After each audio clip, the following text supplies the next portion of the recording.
সাথে দেখো একদম লাল লাল ঝাল ঝাল যে চিকেন চাপ হয়, আর এই চিকেন চাপটা না অন্য চিকেন চাপের থেকে আমি সম্পূর্ণ আলাদা দেখছি। কারণ কি বলতো, নর্মাল চিকেন চাপ হয় কি একটু অন্য টাইপের, আর এনার মধ্যে যেটা দেখছি এই যে মশলাগুলো, তোমার কি এই মশলাগুলো নিজের হ্যান্ডমেড না? হ্যাঁ একদম।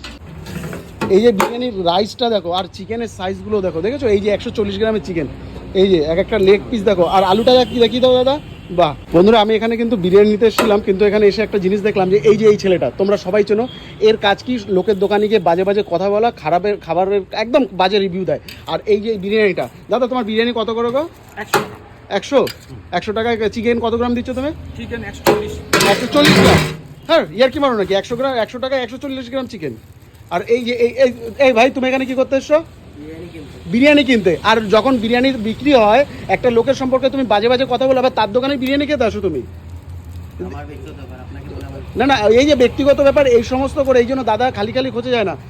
দাদার কাছে এসে উল্টোপাল্টা একদম ই করেছিল, আর সবার দোকানে গিয়ে একদম বাজে বাজে কথা বলে। তো 140 টাকা আনলিমিটেড বসে গেলে তো 140 না 100 টাকা, 140 গ্রামের চিকেন 100 টাকায় আনলিমিটেড বসে গেলে। আর এটা হচ্ছে আমাদের, এটা কোথায় আছে দাদা? এটা হচ্ছে নৈহাটি দোগাছিয়া মোড়। দাদা তোমার দোকানের নাম কি আছে? রায় বিরিয়ানি, রায় মলয়দার দোকান।